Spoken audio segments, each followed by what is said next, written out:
What if I told you that one of the most pivotal moments in the Bible, the moment that would eventually lead to the birth of Jesus Christ, began with a woman from a foreign land? A woman who wasn't even part of the chosen people of Israel. Her name was Ruth. Her story is not just a tale of love, loyalty, or loss. It's a story that intersects with God's great plan for humanity, one that altered the course of history and shaped the future of salvation itself. So, how does a widow from Moab become a key figure in the lineage of Jesus Christ?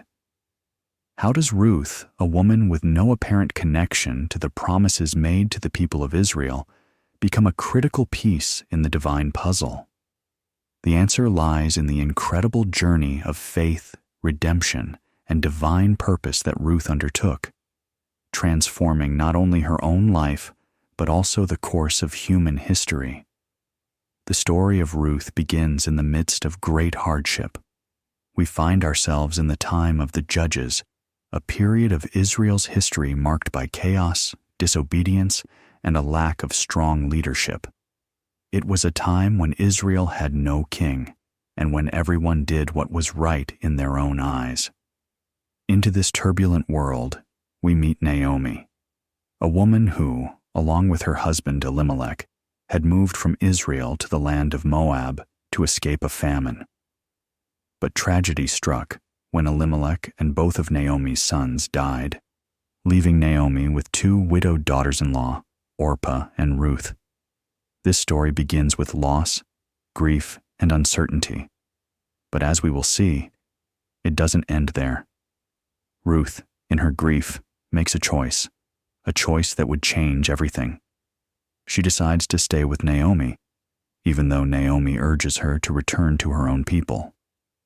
Ruth's decision to stay and support her mother-in-law is more than just a gesture of loyalty. It's an act of faith that would have far-reaching consequences. When Ruth chooses to stay with Naomi, she steps into the unknown. Moab, the land she came from, was not a place of promise or blessing. It was a pagan nation, historically at odds with Israel. Yet Ruth, despite all the reasons to turn back to her own people, declares her loyalty not just to Naomi, but to Naomi's God, saying, "Your people will be my people, and your God my God." This is the first sign of Ruth's extraordinary faith. She was willing to leave behind her familiar world, the culture, the traditions, and the gods of Moab, because she recognized something deeper in Naomi's faith. Ruth didn't just see her mother-in-law's bitterness, she saw the hope and love that Naomi's God offered. In doing so, Ruth steps out in faith, choosing a path of hardship, with nothing but trust in a God she had yet to fully know. When they return to Bethlehem, Ruth takes it upon herself to provide for Naomi. She goes to the fields to glean, collecting leftover grain after the harvesters had passed through. This was not glamorous work, but it was necessary. It was here, in the fields, that Ruth's story begins to take a remarkable turn. Ruth catches the eye of Boaz, a wealthy and respected landowner who just so happens to be a relative of Naomi's late husband. Boaz shows Ruth kindness, giving her extra grain and ensuring her safety in the fields. But Ruth's relationship with Boaz was not just about kindness. There was something deeper at play, a divine providence guiding the events of her life. Boaz's actions weren't just motivated by generosity. They were part of a larger, redemptive plan. The turning point comes when Naomi, recognizing that Boaz could be their kinsman redeemer, instructs Ruth to approach him in a bold and culturally significant way. Ruth goes to Boaz at night, lying at his feet and requesting that he take her under his protection. In this moment, Ruth is not just seeking a husband. She is also seeking redemption for herself and Naomi, aligning herself with God's purposes in a deeply symbolic act. Boaz, moved by Ruth's courage and faith, agrees to redeem her. But there is a complication. There is another relative who is a closer kinsman and has the first right of redemption. However, Boaz's integrity and respect for Ruth and Naomi shine through. He handles the situation honorably, and eventually, Boaz marries Ruth, redeeming her and securing Naomi's future.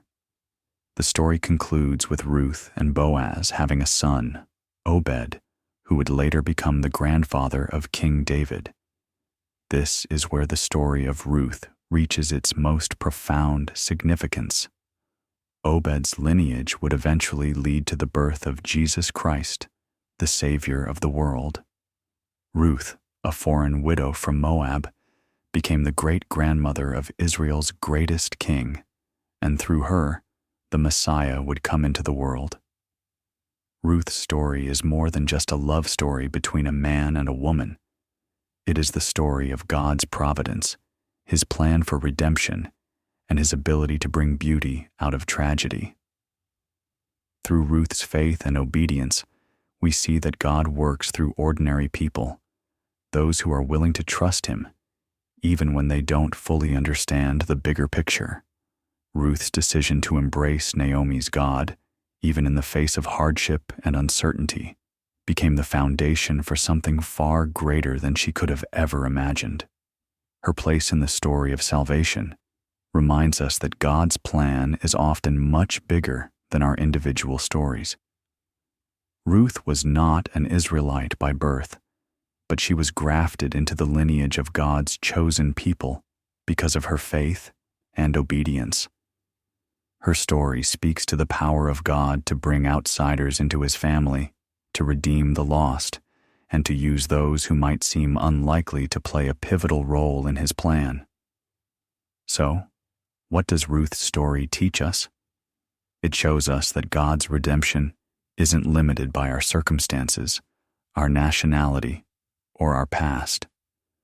Just like Ruth, we can be grafted into God's family, no matter where we come from or what we've done. Ruth's place in the genealogy of Jesus is a testimony to God's grace, mercy, and love for all people. In the end, Ruth's story is a powerful reminder that God works through the most unexpected people to fulfill His promises. He uses the faithful, the humble, and the obedient, people like Ruth, to accomplish His greater purposes. And through her, we are reminded that salvation is available to all who choose to follow God, no matter their background or past mistakes.